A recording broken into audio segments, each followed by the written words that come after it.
Olá, viva! Então, as nossas melhores saudações. Hoje, a entrevista vamos aqui conversar com Carlos Teixeira Kaji. Foi, depois da Angola Independente, o segundo presidente da Federação Angolana de Basquetebol. Está em Angola, está em Angola e, mesmo em véspera já do Campeonato Africano de Basquetebol Sénior Feminino, que terá lugar em Abidjan, na Côte d'Ivoire, e também do Campeonato Nacional Sénior Masculino, que vai ser disputado no nosso país, nós aproveitamos então para uma entrevista com este senhor que conhece realmente o basquetebol angolano. Eu vou saudar. Bem-vindo, senhor Carlos Teixeira Kaji. Está em Angola novamente, como é que se sente? Olha, sinto muitas emoções e vim cá de propósito para receber a medalha dos 50 anos da independência. Eu tenho imensas saudades da terra. Gostei de algumas coisas que vi, talvez não tenha gostado de algumas que não vi, mas em termos desportivos tenho tentado acompanhar, que é um país que não tem assim muitas afinidades com Angola, e dada a diferença horária é muito difícil às vezes ver os jogos, mas tento acompanhar. Foi dada agora uma nova dinâmica à minha ligação, porque foi criada a Embaixada de Angola na Austrália, que não existia, era sediada em Singapura. E a Embaixada local e o Consulado estão a fazer um trabalho agora de investigar quem são os angolanos, que não são muitos, mas que estão lá, que vivem na Austrália, para criar a comunidade angolana na Austrália. Estamos a trabalhar nisso, estou a ajudar também a Embaixada, não faço mais que a minha obrigação como cidadão e como antigo responsável que fui. Está fora do país praticamente há 18 anos, observou as transformações, mas vamos falar realmente de desporto, particularmente o basquetebol, já que foi o segundo presidente da Federação Angolana de Basquetebol, tal como já fiz referência na minha introdução. O basquetebol, na sua gestão, naquilo que foi a sua gestão administrativa, teve a conquista de 4 títulos, mas antes nós vamos falar daquilo que foi efetivamente a base de programas, aquilo que diz respeito principalmente aos campeonatos nacionais na sua era. Era totalmente diferente agora? É bastante diferente. Repare que naquela altura nós tivemos a Guerra da Libertação, que tivemos que criar um país nós éramos muito jovens e tínhamos alguma pouca experiência. O desporto tinha sido completamente quebrado, mas muito rapidamente algumas pessoas tiveram a ousadia de agarrar no que havia, ir buscar algumas pessoas ligadas às várias modalidades e colocá-los no local e dizer: temos de fazer qualquer coisa. E no basquetebol nós felizmente tivemos pessoas com muita capacidade técnica e patriotismo. Naquela altura valia muito o patriotismo e conseguimos recuperar, embora fôssemos muito baixinhos e com pouco peso, lutar contra os gigantes com quem a gente na altura, quando nós começamos a jogar, nós levávamos 100 de 3 ou 4 países africanos. E depois tivemos a situação, principalmente do campeonato que foi ganho em Angola em 1980, não é? Júniores. Que ninguém esperava. Realmente aquilo foi uma festa grande na cidadela, não é? E foi, a partir daí o basquetebol criou um certo respeito e uma certa consideração. E toda a gente começou a apoiar aqueles jovens que tiveram essa ousadia, os jovens e os dirigentes que na altura... A partir daí, nós ficamos em segundo lugar em 83, em segundo lugar em 85, em terceiro lugar em 87 na Tunísia, não me esqueço, e depois a partir de 99... Foram só vitórias, 89, 91, 93, 95, eu fui presidente até 96. Ainda está muito bem lembrado daquela febre em Luanda em 89, também quando foi ganho o primeiro título, séniores masculinos aqui. O primeiro título em 89 foi ganho com toda a limpeza, não perdemos nenhum jogo, ganhamos jogos com muita facilidade. Aí eu não sou técnico de basquetebol, sou mais dirigente, mas acho que se conseguiu coordenar a velocidade, uma boa defesa e 2 ou 3 jogadores mais diferenciados para fazer uma equipe. O mais importante naquela altura, agora as coisas são um bocado diferentes, era a coesão da equipe. Nós tínhamos uma equipe que jogava basquetebol. Era uma equipe, não era o AUA. Havia um outro que se destacava, mas era a equipe que jogava. Na sua gestão administrativa, estamos aqui a falar como presidente, mas trabalhou também, teve realmente o apoio, vice-presidente, secretário-geral, estou aqui bem, lembro. Olha, Quem era na altura? há uma pessoa a quem eu já estive com ele, já tive o prazer de estar com ele 2 vezes. O B. Figueiredo. O B. Figueiredo resolvia 60% ou 70% dos problemas que eu tinha que resolver como presidente. Eu dava-lhe o aval e confiava nele, tínhamos uma boa ligação. E é um dirigente desportivo. Aliás, eu fui buscá-lo ao AMBO, ele era dirigente do AMBO, e tenho muito a agradecer a ele. Houve outras pessoas que me ajudaram, o antigo presidente, o engenheiro Guimarães, o Vitorino Cunha, embora às vezes tivéssemos umas certas, mas era natural, ele era treinador, eu era o presidente, mas havia todos, a classe dirigente gostou do basquetebol e apoiava-nos bastante. Há outro fator também que não podemos aqui descurar e que foi importante e efetivamente eram os escalões etários, não é? Juvenis, júniores, para realmente dar asa àquilo que foram os séniores. Pois, nós o que nunca conseguimos foi massificar o basquetebol. Também é muito difícil. Hoje acho que não há campeonatos regulares. O mais importante é o desporto escolar, portanto, começar pelo desporto escolar. O desporto local, eu lembro-me que ainda no meu tempo jogava-se em todos os largos daqui da cidade, punha-se uma tabela. Eu acho que o Narciso também começou por aí, também jogava. Sim, nós fazíamos estamos muito bem lembrados daquela febre que houve. Havia uma febre e isso, em 2000, em 3000, começaram a surgir jogadores mais diferenciados.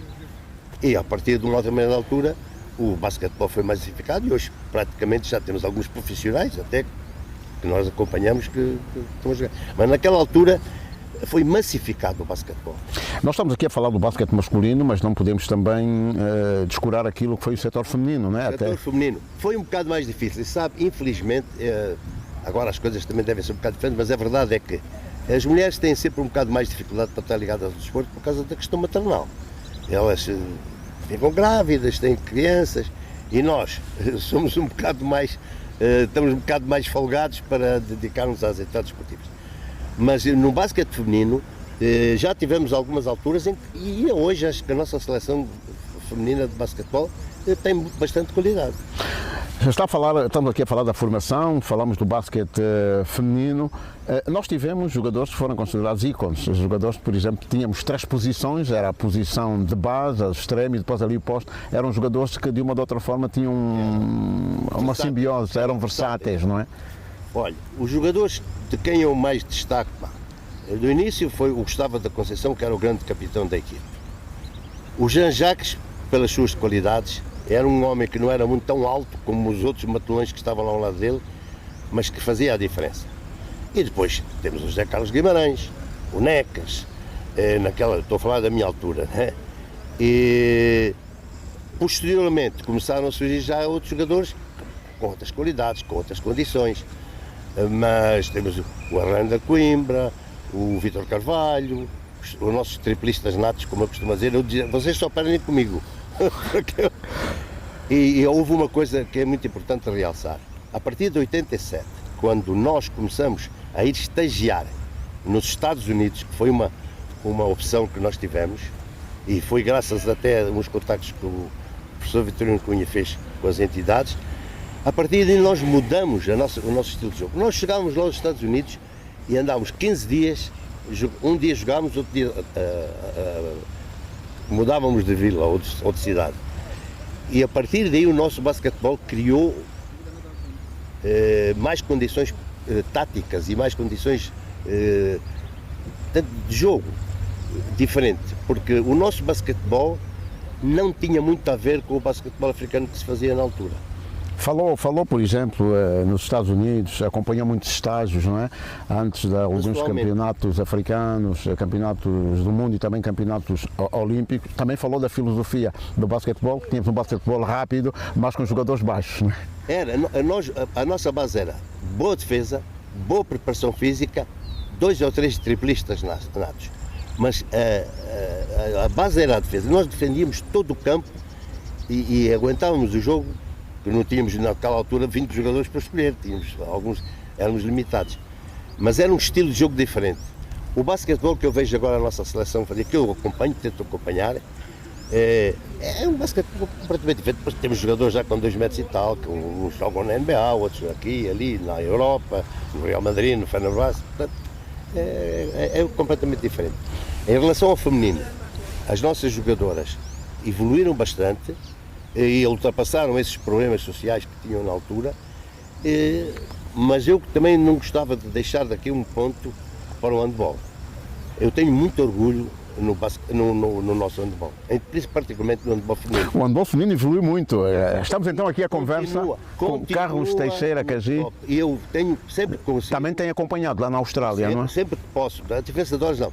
E eu tenho muito orgulho e continuo a dizer, o handball continua a fazer um bom trabalho. E elas batem-se com os campeões do mundo e com os campeões da Europa. Perdem, mas batem-se. Não fazem figura triste. Entram em jogo e estão lá. Isto é que é importante, é verdade. Dizia eu que estamos então aqui a conversa com Carlos Teixeira Cagi, foi o segundo presidente da Federação Angolana de Basquetebol, estamos aqui a falar na era de Angola independente. Como é que vai então para presidente da Federação Angolana de Basquetebol? Houve algum ciclo eleitoral na Federação? Primeiro não. Primeiro as pessoas eram nomeadas. Não havia eleições. Portanto, e quando o engenheiro Guimarães deixou de ser presidente, eu era vice-presidente e na altura o Rui Minas, que era secretário de Estado ou ministro, já não me lembro, indicou-me para presidente da Federação. Entretanto, começam a surgir a parte das eleições e nós, na Federação, fomos os primeiros em Angola a fazer eleições. Em 1992 foram feitas eleições na Federação, com campanha, com camisolas e etc. Estou bem lembrado, não é? Porque foi na gestão do Dr. Pires Ferreira em 92, não é? Não, gestão de 92. Mas na era do presidente Carlos Teixeira não houve eleições, não é? Foi por nomeação. A partir de 92 eu fui eleito presidente da Federação. Depois em 90. Mas concorreu com alguém, não? Foi eleito? Havia alguns candidatos, mas não tiveram grandes hipóteses. 92, não é 82. 92. E depois em 96 houve novas eleições e então ficou o Pires Ferreira. Não, isso é que eu ia realmente aqui fazer a abordagem. Houve eleições. As associações, os clubes votavam. Aqui é que eu realmente iria entrar, porque eu estou bem recordado que o Dr. Pires Ferreira concorreu com o finado Zequinha Capoço, não é? Não, com o Hilário. Foi com o Hilário? O Hilário, os dois eram meus vice-presidentes e o Gustavo era o terceiro vice-presidente. Eles os dois concorreram e o Pires Ferreira ficou. E o Hilário até ficou assim um bocado de coisa e foi para presidente do handball. O Hilário foi para o handball. Então o Ferreira é que ficou no basquete. Mas foram eleitos, houve eleições, houve votação, tudo ali, como manda a lei. Mas há aqui um pormenor, o Pires Ferreira ficou 8 anos, não é? Na Federação. Dois mandatos. Dois mandatos. Sim. Portanto, foi de 96 a 2004, talvez. 96 a 2000. Eu fazia aqui. Não sei, ou se entrou logo o Gustavo. Não, depois do Pires Ferreira vem o Gustavo, isso é história, não é? Estamos aqui agora realmente a tentar recordar aquilo que foram as bases históricas que motivaram o basquetebol, mas estou recordado que o Pires Ferreira concorreu com o finado Zequinha Capoço também. Não me lembro. Foi. Nós ainda transmitimos em direto. É possível. Sim, houve uma transmissão em direto da eleição do Dr. Pires Ferreira com o finado Zequinha. A primeira vez que o Pires Ferreira ficou como vice-presidente era o Hilário, que era o candidato. Claro, Hilário também foi um homem do basquetebol, Hilário Souza, não é? Durante muito tempo jogou no Luanda, TAG, não é? Depois ainda foi para o 1º de agosto, foi para a Seleção Nacional. Portanto, a nossa conversa está aqui realmente a esbarrar-se naquilo que são as soluções anteriores que o basquetebol teve. Já fiz referência, já o disse, a conversa é com Carlos Teixeira Cagi, ele foi o segundo presidente da Federação Angolana de Basquetebol. Em que circunstâncias depois é que começou a observar o basquetebol depois da sua saída com 4 títulos? Bom, eu depois da saída eu estive no Comitê Olímpico. Eu fui membro do Comitê Olímpico Angolano 4 vezes 4, 16 anos. Ainda com o presidente Rogério Silva, não é? Com o presidente, pois. Eu era presidente da Federação e era o membro do Comitê Olímpico indicado pelo basquetebol. Portanto, fomos a Barcelona em 92, eu era o chefe adjunto da delegação, o Rogério era em Atlanta eu era o chefe da delegação de Angola, em 96. Em 2000 foi em Sydney, era o Dybala, o chefe da delegação. E eu fui lá e estive com eles. E em 2004 foi em Atenas. A partir daí, como eu me ausentei do país, eu já não fiquei no Comitê Olímpico. Estive lá 4 anos. Estamos há bocadinho, os Barroso também falou dos Jogos Olímpicos, mas estamos aqui ainda naquilo que foram os campeonatos africanos. Já falou de 89, seguiu-se 92, outra vitória. 91, não é? Outra vitória. Que recordações é que realmente tem deste campeonato? Eu, por acaso, até nem fui nessa delegação. Eu fui só à reunião da FIBA Angola, e quem chefiou a delegação, acho que foi o Pires Ferreira. E as pessoas, como nós ganhamos em casa em 89, acharam que aquilo foi assim um bocado caseiro. E foi uma surpresa muito grande para muita gente ganhar em 91. Mas depois, então toda a gente estava com os olhos em cima da nossa seleção. Éramos inimigos a bater. E depois é que acontece 92, não é? Jogos de Barcelona. Porque... Não, 93 foi o campeonato, estamos depois a dizer. 92. Exato, foi assim um bocado. Porque havia uma taça organizada pela FIBA África que era pertença da equipa que ganhasse ou 3 vezes consecutiva ou 5 vezes alternada. Nós tínhamos ganho 88, 89, 91 e no Quénia, então é que era o tira-teima. 93 no Quénia. Porque havia uma outra equipa, que acho que talvez o Senegal ou o Egito, que se ganhasse, tinha hipótese de fazer o 5º campeonato, que eles antigamente ganhavam tudo. E então, quando nós ganhamos no Quénia o 3º campeonato seguido e recebemos a taça, inclusive foi feita uma recepção aqui em Luanda, Sua Excelência, o camarada Presidente da República esteve lá, na cidadela, a receber-nos, e eu entreguei-lhe a taça da África. Foi a primeira e a única, não há mais nenhum. Esta imagem ainda está na cidade, está na Federação. Exatamente. E foi a primeira e a única vez que uma equipa africana ganhou os campeonatos, essa taça. Nunca mais ninguém recebeu. Falou do campeonato africano 91, para não saltarmos, vamos então a Barcelona 92, aquela vitória sobre a Espanha, não é? Que orgulho! Nós, quando aterramos em Barcelona, e não aterramos no aeroporto normal, aterramos no aeroporto militar, no dia seguinte os jornais de Espanha, e eu tenho esse jornal comigo, chegaram ontem uns esfameados e com umas cabelos esquisitos e não sei o quê, bobos da festa, assim, no género. 4 ou 5 dias depois a gente deu 20 pontos à Espanha, que tinha ficado em 4º lugar nas Olimpíadas anteriores. Aquilo motivou também a saída do técnico Dias? Na hora, puseram na rua, era técnico há 20 anos. A partir daquele momento em Espanha, toda a gente gostava da seleção. Havia aquela linguagem, não creio nelas bruxas, mas creio que existem, não é?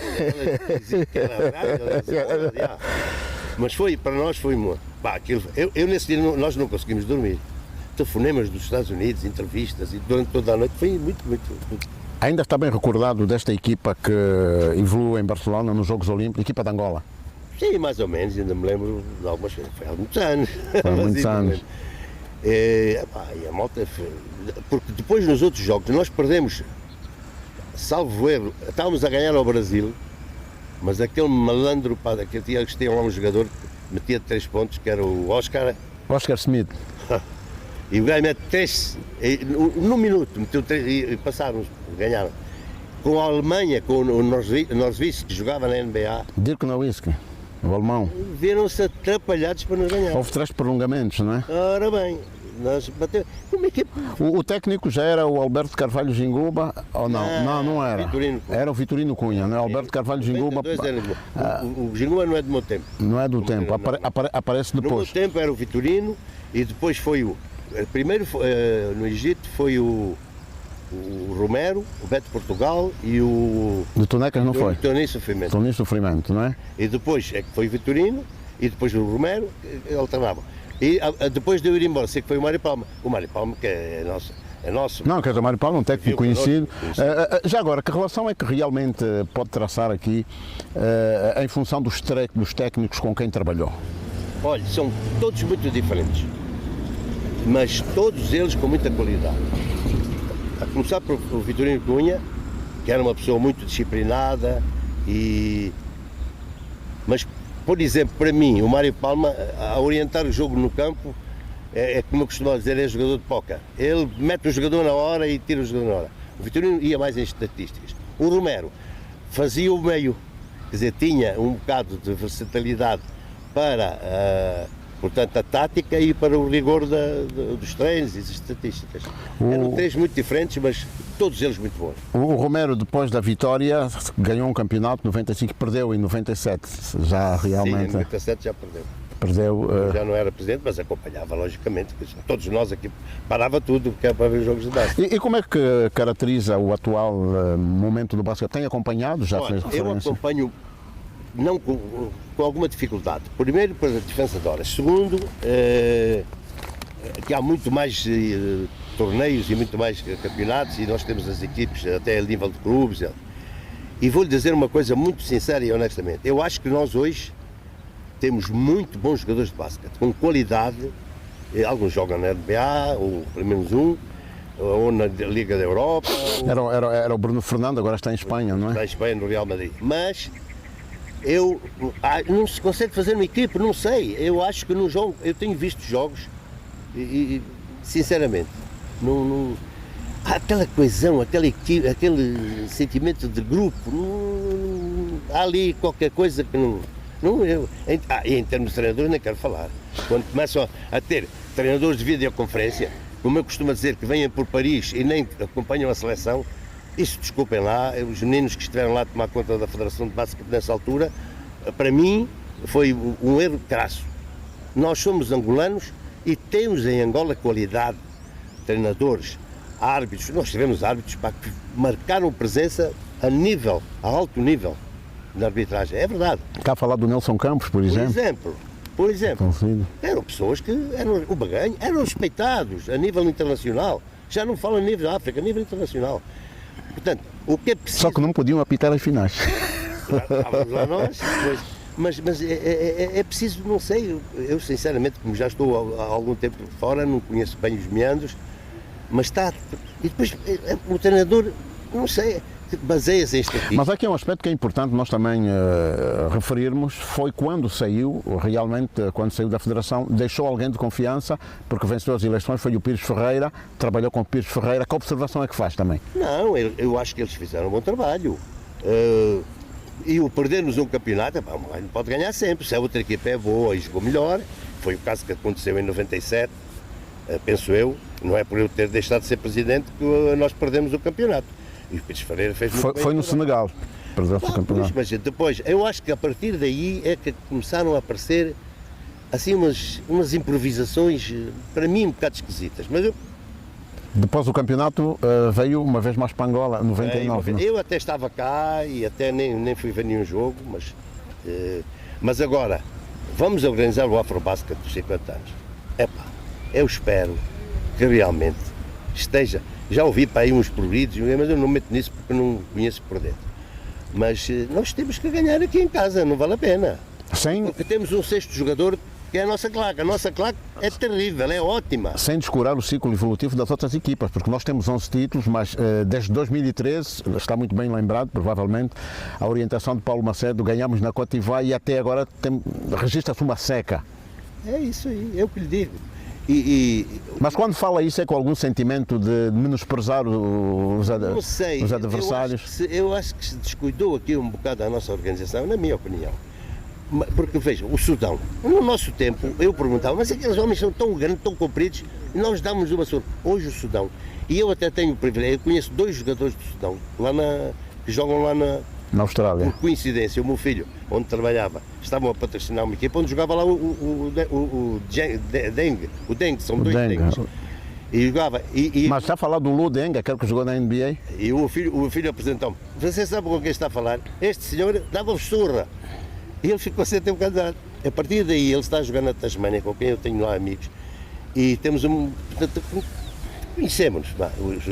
Um deles, o Deng, foi agora jogar ali quando foi das taças. Agora a bowl em que o Petro esteve lá. Foi na África do Sul, em Pretória, não é? Em Pretória. Eu vi esses jogos. Eu estou aqui realmente a conversar com Carlos Teixeira Cagi, mas com um sentimento, por vezes, de que a nossa seleção tinha o domínio, mas que os outros também não tiveram um ciclo evolutivo. É verdade? Não tiveram, não. Mas houve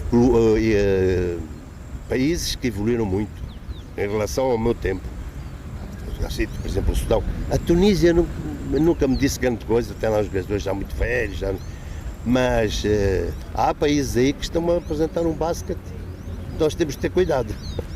Mas eu estou esperançado que nós vamos ganhar no Afrobasket aqui em Luanda, não podemos perder. É verdade. Carlos Teixeira Cagi, uma voz autorizada para falar efetivamente de basquetebol.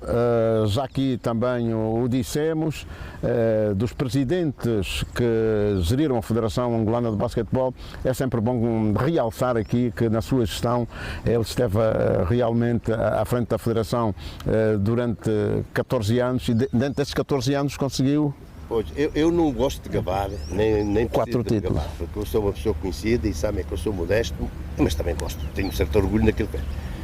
Quando eu fui presidente, nós ganhamos 4 campeonatos seguidos, fomos todas as vezes ao campeonato do mundo, onde tivemos uma prestação impressionante, fomos a todos os Jogos Olímpicos, não deixamos de ir a isso. Fomos sempre qualificados. E campeonatos do mundo? Todos, fomos. Então, no 80, 90, 94, fomos. Enquanto eu fui presidente, fomos sempre.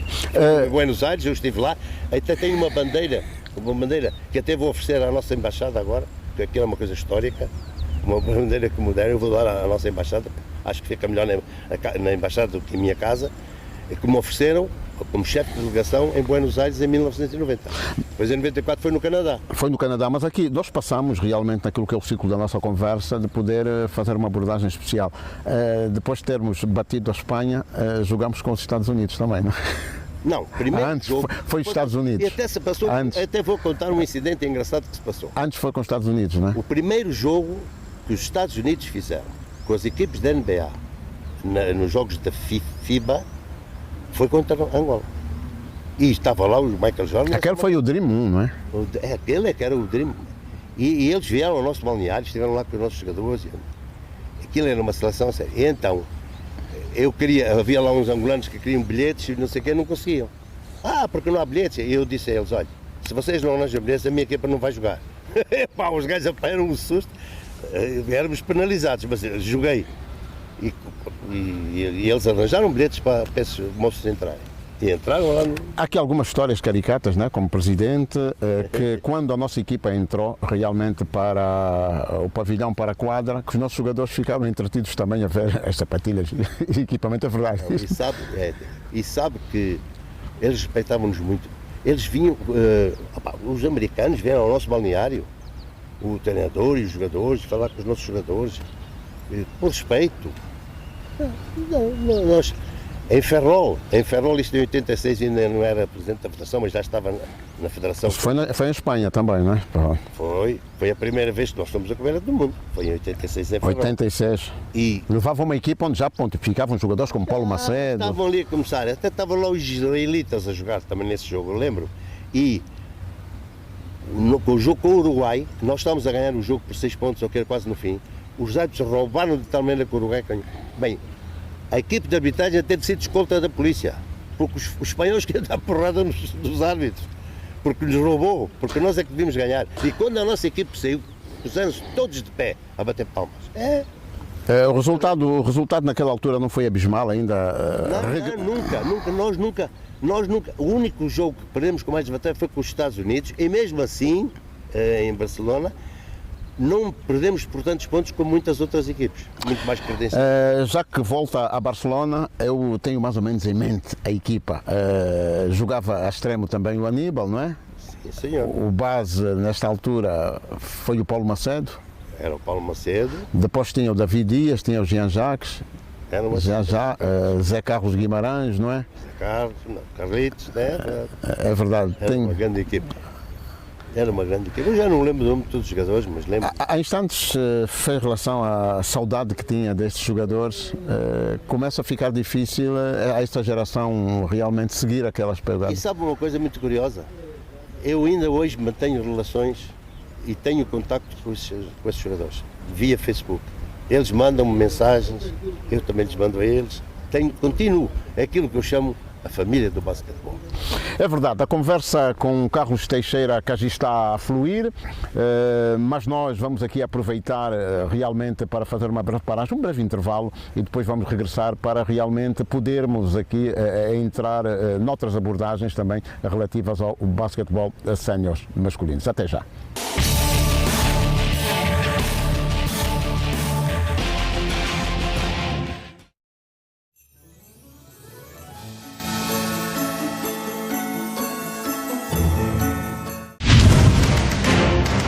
Boa tarde, é hora do Diário Desportivo. E nós continuamos com o futebol. Nós regressamos amanhã no mesmo período.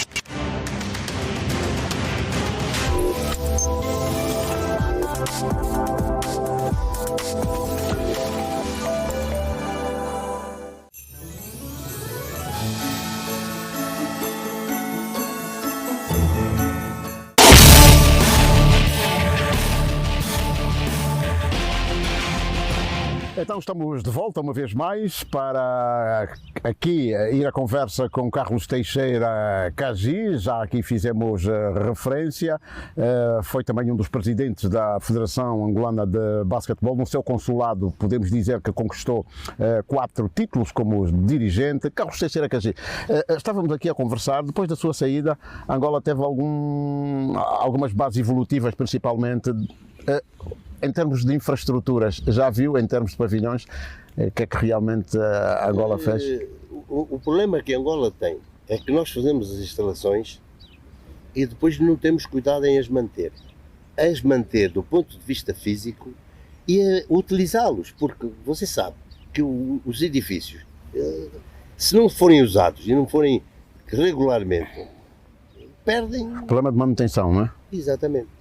E, portanto, eu vejo a própria eu ainda não fui à Cidadela, eu vou lá daqui um bocado, mas quer dizer, é preciso manter as coisas e utilizá-las. Quando foi no campeonato de futebol, que foi feito, os estádios que foram feitos, estão a funcionar, alguns têm capim, segundo aquilo que me disseram, eu não fui ver.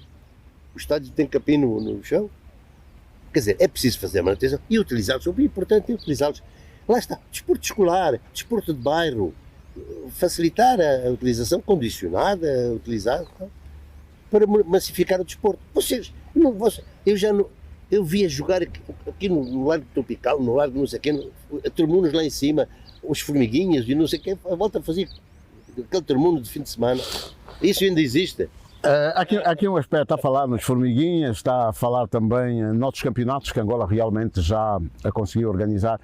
Mas antes realmente de ser presidente da Federação, também tem um passado ligado ao basquetebol, não é? Ora bem. Como jogador. Eu fui desportista e eu tive... Eu praticava desporto no liceu. Eu fazia atletismo, jogava handball, basquete e futebol.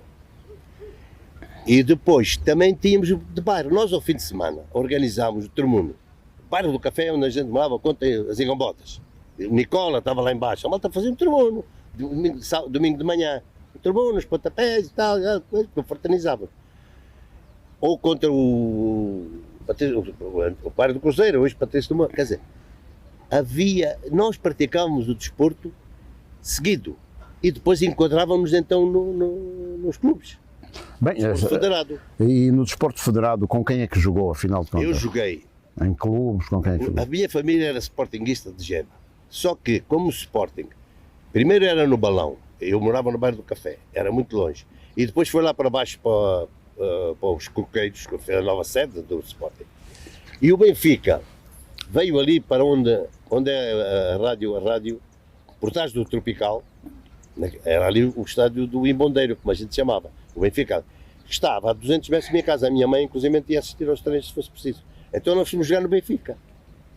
E porque todos da minha turma jogavam lá.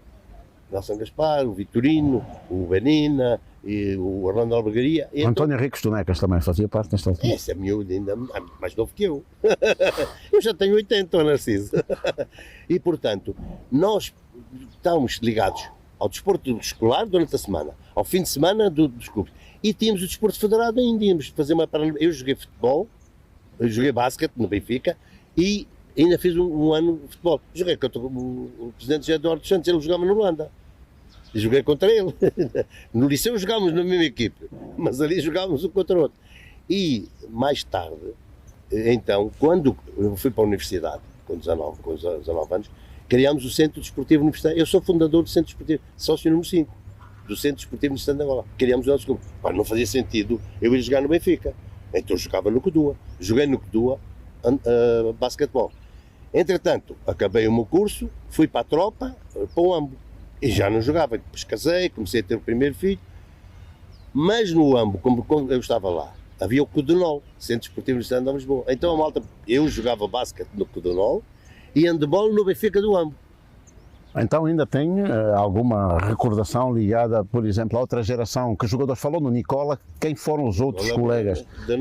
Quem foram os outros colegas, para além já do Vitorino? Mas... Do meu tempo, além do presidente José Eduardo dos Santos, Agostinho Reis, Manuel Barbosa, o Sérgio Andrade. Eu joguei com eles, eu era muito mais miúdo do que eles, jogava o Iglesias. Ainda do tempo do Atlético, eles já não joguei contra, porque o meu irmão mais velho é que começou a jogar no Atlético. Que relação é que tem ou que teve com a família Guimarães, que também foram os ícones do basquetebol em Angola? Perfeito, todos eles jogavam, ainda até hoje.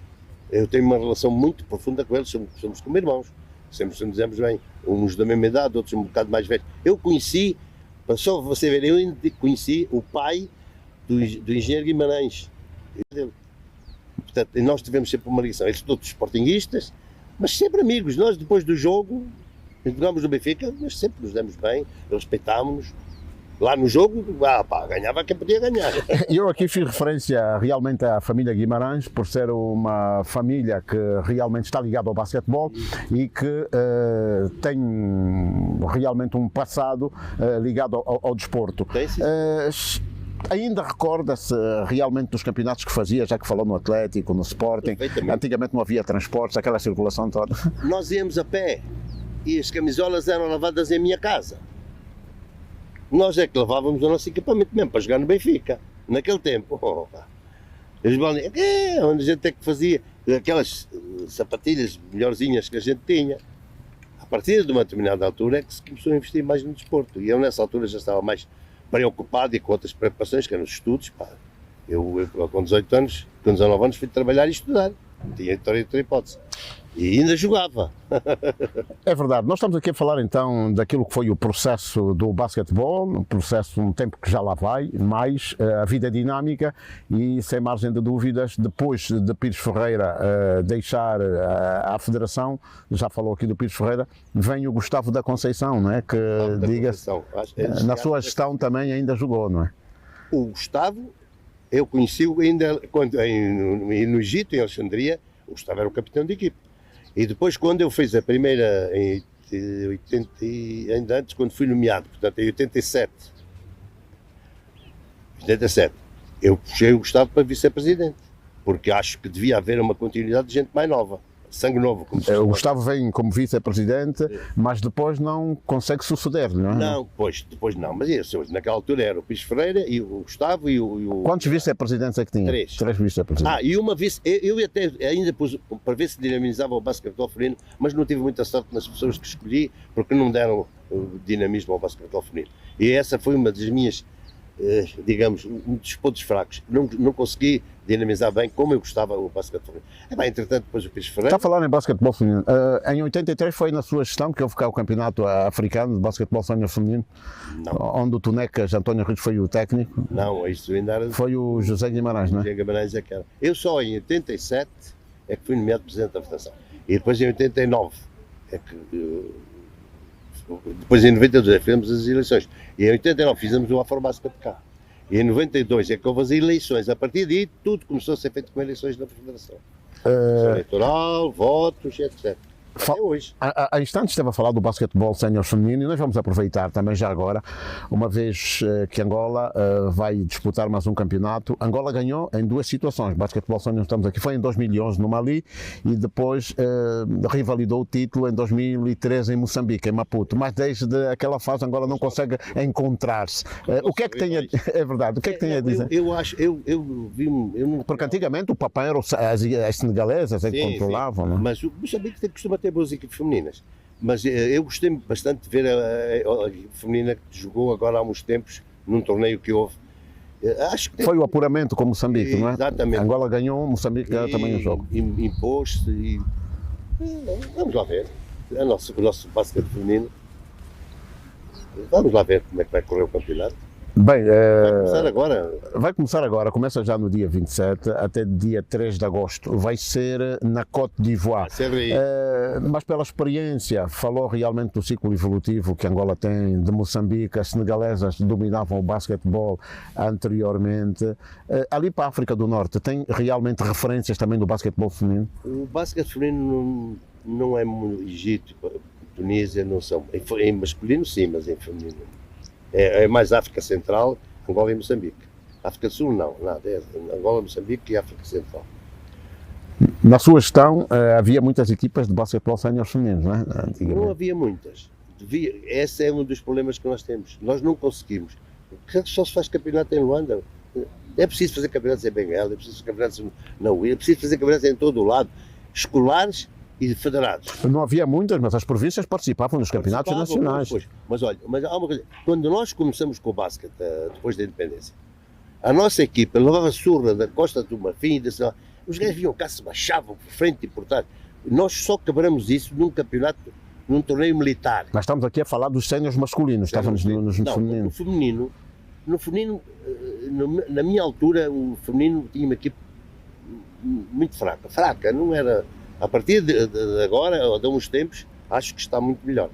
Então estava aqui, entramos diretamente já para a fase de relação daqueles que eram os chamados papões do basquetebol, que vinham, se baixavam. Os gajos davam-nos frente, se baixavam de frente e de trás. A partir do momento em que a gente conseguiu cobrar, com a nossa velocidade, começamos a equilibrar.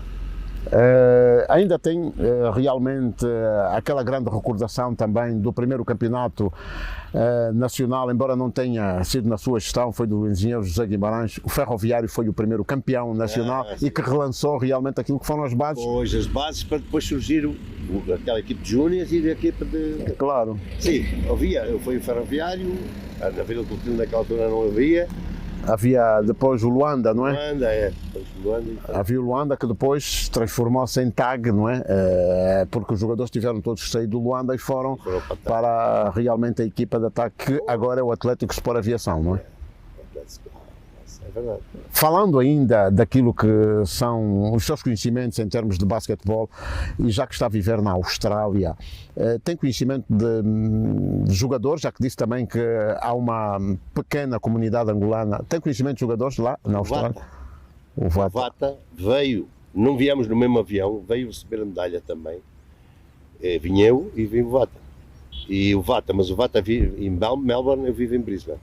E agora vamos nos encontrar lá para ir visitar a embaixada em conjunto e apresentar cumprimentos ao nosso embaixador lá. No Voalo de Carvalho. Exato. Também fez questão em nos apoiar e nos acompanhar. Tem sido uma pessoa extraordinária, está a fazer o trabalho de saber quem são os angolanos, que não são muitos, mas saber quem são e onde é que estão. E há muitos que não estão registados, sequer nem têm os documentos, estão agora a tratar disso. Também na nossa primeira introdução fez referência que acompanha ainda o basquetebol nacional. Tenta acompanhar o basquetebol nacional e também aquilo que é o desporto em geral. O basquetebol australiano é um basquetebol competitivo? O basquetebol australiano é bastante forte. É bastante forte, eles têm muitos jogadores na NBA e têm, a nível daquela zona, é a melhor equipe. Tirando o Japão, que de vez em quando faz uma certa frente, mas eles ali não. Eles normalmente vão ao Campeonato do Mundo, são os representantes. Está ali naquela região, Austrália, em que também compete a Nova Zelândia, não sei o que, não é? Eles têm bons jogadores, a Austrália também. A Nova Zelândia é mais fraquito. Mais fraquito, não é? Eles são mais ligados aos desportos, o cricket, o rugby. Agora, são muito bons em natação, os australianos, não vale a pena. Eles e elas têm montes de recordes mundiais em natação. E são pessoas que vivem na minha zona, por coincidência. Falou também, no decorrer da nossa conversa, daquilo que foi a presença de Bi Figueiredo.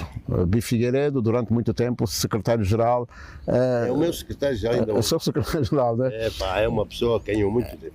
Em que bases ou em que pontos é que ele teve influência naquilo que foi a gestão administrativa do basquetebol? Ele praticamente é que fazia o trabalho de base, o trabalho, a gente chama o trabalho sujo, as dificuldades. Depois é que ele preparava as coisas para eu aparecer.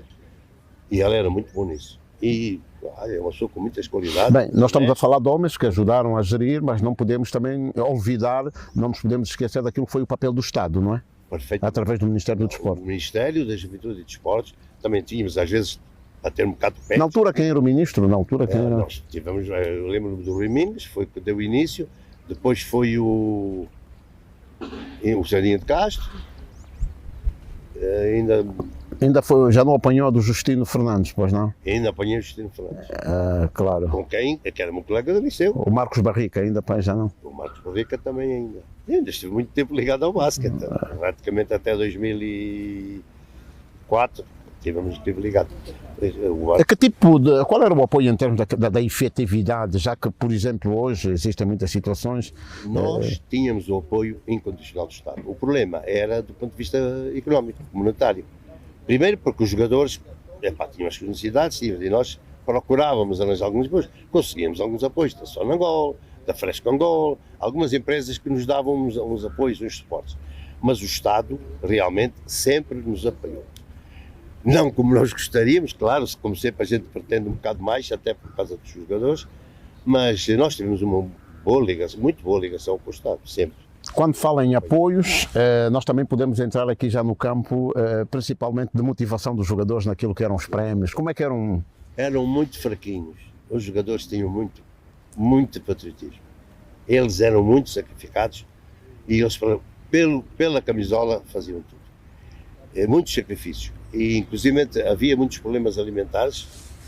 Eles tinham de comer bem e nós conseguimos alguns apoios mas recordo com muito orgulho as dificuldades e a solidariedade que nós tínhamos com eles e eu uma boa ligação, mas eles quando entravam em campo com a camisola não valavam. Bem, nós estamos a falar realmente já de além fronteiras, já que estivemos a falar dos campeonatos nacionais. Os nossos jogadores apresentaram-se em diversas montras. Como é que era realmente a abordagem em relação àquilo que era a valia dos nossos jogadores? Naquela altura que eu me lembre, depois os Jean-Jacques e os Jean Carlos foram jogar em Portugal, foram aí criticados e não sei o quê, mas foi o melhor que eles fizeram. Afinal, a partir daí, depois nós conseguimos arranjar uma boa interligação, sempre tivemos ligação com eles. A nível do Estado também conseguimos uma certa compreensão e a nível do público em geral, que também dizia, não, o nosso jogador já vai jogar ali. Mas quando era a altura da seleção, por exemplo, o Jean-Jacques tinha sempre muitas dificuldades em jogar, mas aparecia sempre. Bem, no Quênia apareceu na véspera do jogo. O primeiro jogo que fizemos sem o Jean-Jacques. E conseguiram e ganharam o campeonato. Tínhamos perdido com o Egito.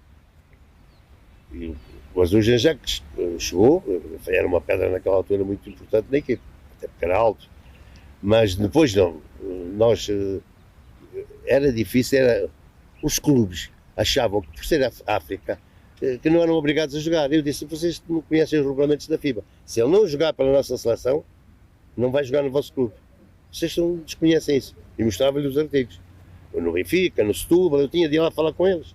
Eu tinha de sair daqui para ir lá falar com eles. Ainda assim, os jogadores mostravam voluntarismo em querer representar a seleção. Alguns deles, eu tenho a impressão que o José Carlos e o Jean-Jacques, pelo menos 2 vezes, saíram de Lisboa sem autorização do Benfica.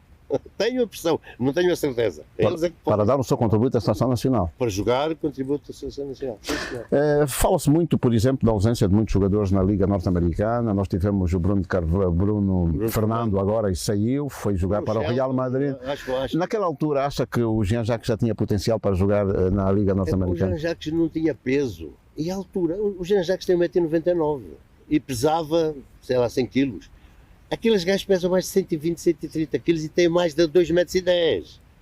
Eu estou a falar ao nível do jogo, o local, na posição 5, não é? Na posição 5. Agora, veja lá, você tem um jogador com 130 quilos, com 2,10 m, e tem um 1,99 m, a pesar 100 quilos. Além da...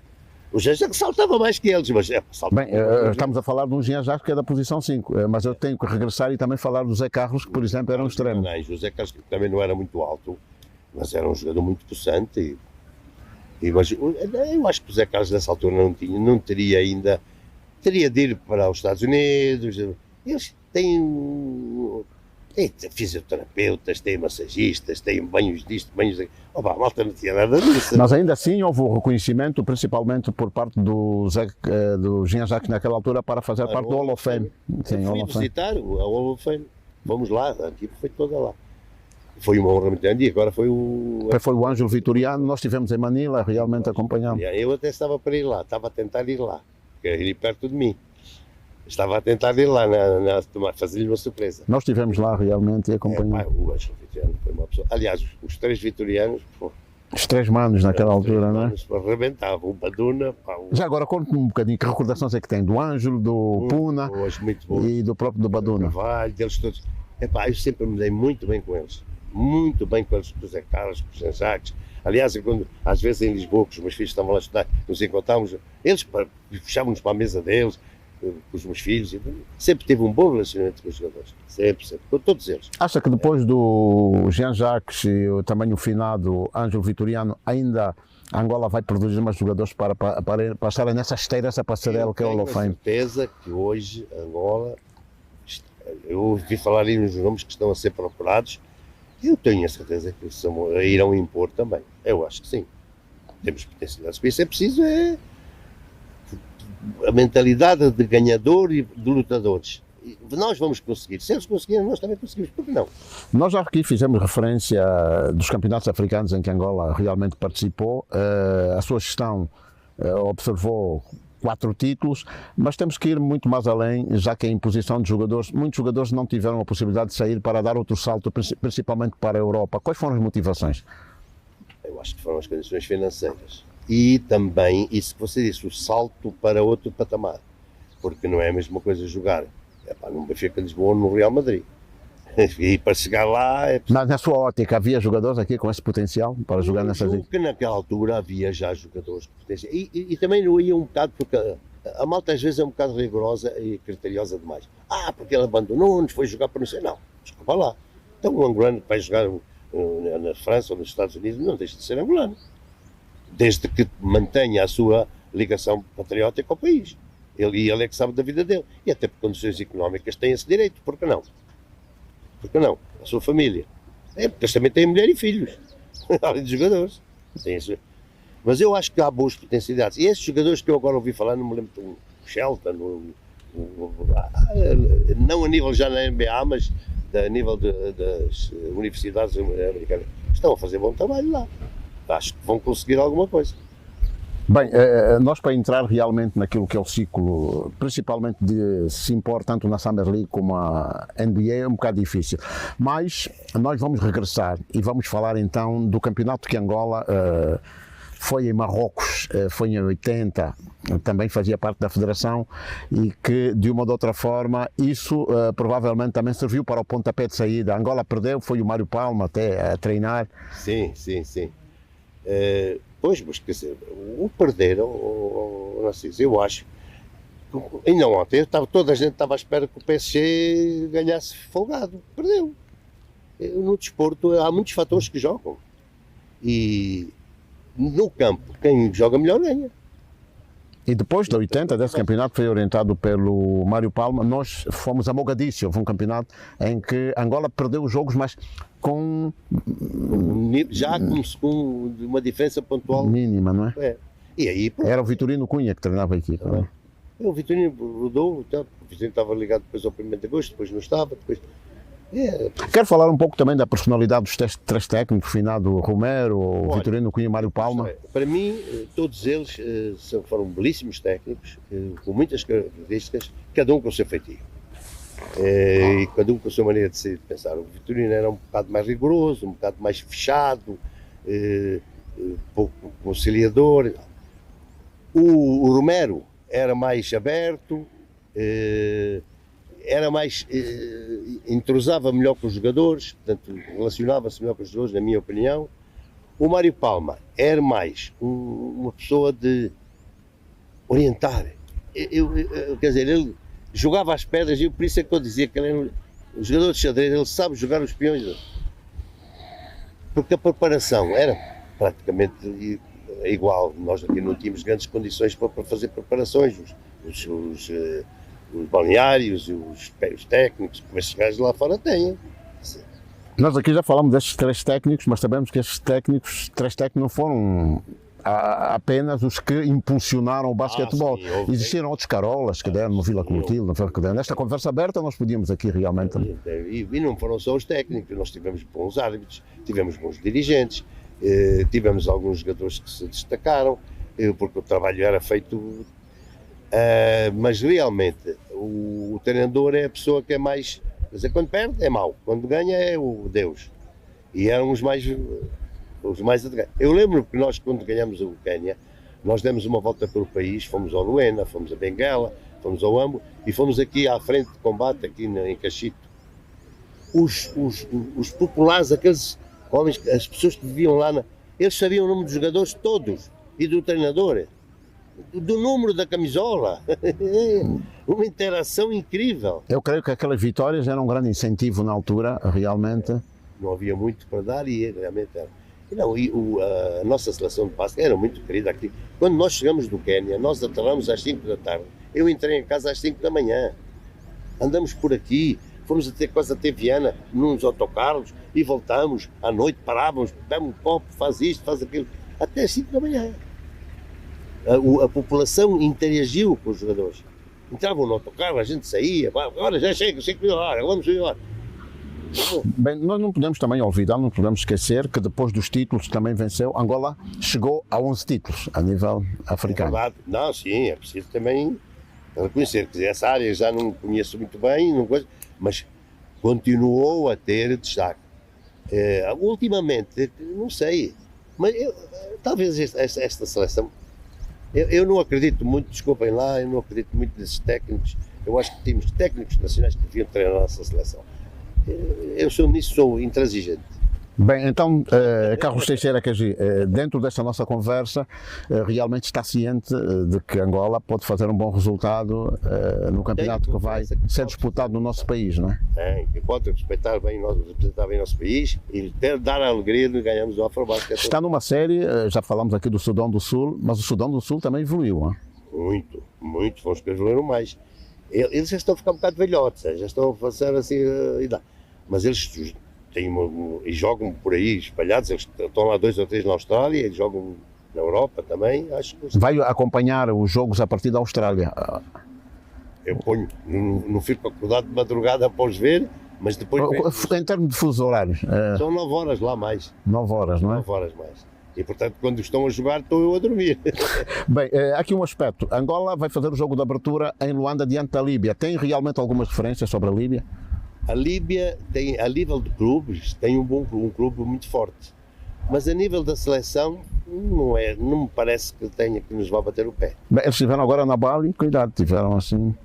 Mas quem é que jogava na Bali? A própria equipe do Petro Atlético, quem é que jogava lá? Eu eram os angolanos que jogavam. Eu não gosto muito disso, mas eu sou antiquado, sou velho, como dizem, mas tudo bem. Quem é que jogava lá? Não? Era o Chile de Dandão e aquele outro grandalhão, que também não se mexe muito, mas o resto ganharam. Foram buscar aquilo. Está a falar do Abubakar, está realmente a falar dos estrangeiros, é? O Abubakar foi naturalizado. Que era outra conversa das naturalizações, mas tudo bem. E antigamente, praticamente no seu tempo, nem existiam realmente as situações. Jogávamos com a prata da casa, não é? Prata da casa, árbitros, treinadores, jogadores, dirigentes, tudo. Com as nossas dificuldades, mas sempre lá. Mas o mundo hoje tornou-se muito mais fechado e realmente há a presença... As exigências hoje do desporto são diferentes. Há a presença de muitos jogadores estrangeiros, principalmente na disputa com equipas. Eu não tenho nada contra os estrangeiros jogarem. O que eu vejo é, se estão a representar o nosso país, a principal representação são dos nossos jogadores. Eu vejo uma equipe, com 5 jogadores, onde joga lá um angolano de vez em quando. Quer dizer, está um bocado cético, não é, quanto a essa situação. É mesmo no futebol. E depois jogam no futebol, então é engraçado, jogam na primeira volta pelo Benfica ou pelo Real Madrid. Na segunda volta já jogam contra o Real Madrid. Tem uma receita então para o ciclo evolutivo do nosso basquete em relação àquilo que pode ser? Escolas, desporto escolar, desporto popular, tabelas na rua, bons incentivos, apoiar nos estudos, estudar. Todos os jogadores, eles podem falar com eles se eles me chamam mentiroso. Eu dizia, tu não vais jogar basquete até aos 60 anos. tem uma preparação, uma formação, porque só vai jogar até aos 25, 28, 30 anos. Depois tens de fazer qualquer coisa. A tua família, vem eles aí. É verdade. Estamos então aqui numa conversa aberta com Carlos Teixeira Muito Cagi, muito aberta, como praticamente sem tabus. Mas aqui um aspecto importante. O que é que lhe diz realmente aquilo que é a medalha que recebeu do Presidente da República? Eu estou muito orgulhoso, e a minha família também, pelo reconhecimento do trabalho que eu fiz. Algum trabalho que fiz não foi mais que a minha obrigação, porque afinal de contas eu fui colocado num lugar para trabalhar. Mas é um reconhecimento da sociedade, do trabalho que foi feito, e portanto eu sinto-me muito, muito honrado. Quais foram as palavras do Presidente João Lourenço? Ainda trocamos algumas palavras, ele deu-me os parabéns e gostou de me ver, que ele sabe que eu vivo fora, nós já nos conhecemos, e incentivou-me, e é claro que eu não pude estar mais tempo, eu podia estar com ele, mas inclusive tratou de uma coisa familiar, porque ele sabe do que aconteceu, mas foi fraternal. É verdade, estamos praticamente a terminar esta conversa aberta com Carlos Teixeira Cagi. Claro que o seu regresso, realmente qual é o tempo em termos de horário? Vai sair daqui para a Austrália? Amanhã, muito cedo, para Joanesburgo, e depois no dia seguinte saio para Sydney e para Brisbane, onde eu vivo, na zona de Brisbane, na Gold Coast. Muito tempo em termos daquilo que eu vou. São cerca de 18 horas de viagem de avião. Está bem, vamos então aproveitar. Carlos Cagi, muito obrigado. Realmente também foi bom nós aqui revê-lo. Praticamente quando saiu de Angola, as instalações da televisão pública de Angola não estavam aqui na zona de Camama, estavam ainda na cidade. Eu queria terminar realmente a minha entrevista, que dei assim muito a correr, porque realmente o tempo também não, e também as vossas. Mas primeiro fiquei muito orgulhoso e satisfeito em saber que a TPA saiu daquele sítio onde estava, onde não tinha condições para... Na altura era o Carlos Cunha. Sim, mas as condições físicas, vocês estavam ali metidos na radiação. E fico muito orgulhoso e fiquei bem satisfeito quando cheguei aqui e ver as vossas instalações, os jovens a trabalhar aqui, todos para... E tenho visto as vossas reportagens, e mesmo lá consigo ver de vez em quando algumas passagens, e dou-vos os parabéns e estou muito orgulhoso disso. Ok, muito obrigado então, Carlos Teixeira Cagi. Esta foi a conversa que nós tivemos com o antigo presidente da Federação Angolana de Basquetebol. Depois de José Guimarães, Carlos Teixeira Cagi acabou por pegar na seleção nacional também. Em termos de gestão administrativa, teve um grande trabalho e Angola ganhou 4 títulos, foi aos Campeonatos do Mundo e Jogos Olímpicos. Depois de Carlos Teixeira Cagi, a Federação foi realmente gerida por Pires Ferreira. Depois de Pires Ferreira surgiu Gustavo da Conceição. Depois de Gustavo da Conceição veio Paulo Madeira, né? Paulo Madeira surgiu Hélder Cruz Maneda e atualmente nós estamos a observar à frente da Seleção Nacional, à frente da Federação Angolana de Basquetebol, Muni Silva, ele que tem realmente a tarefa em termos de... Pessoa com quem eu lidei já... Muni Silva, não é? Ele estava no 1º de agosto, pessoa que já lidei, conheço, e aliás quando houve das eleições eu desejei-lhe boa sorte. Continua a fazer um bom trabalho. É verdade, nós também aqui desejamos ao Muni Silva boa sorte, ele que realmente gera atualmente o basquetebol, e que Angola, como vai organizar o campeonato africano que vai ser disputado em 2 cidades, Luanda e também Namibe, e que realmente consiga trazer o título, deixar o título em Angola, será o 12º. É verdade, será o 12º título para o nosso país. Para si, amigos telespectadores, um abraço forte para todos os amantes do desporto em geral e também do basquetebol em particular. Um grande abraço.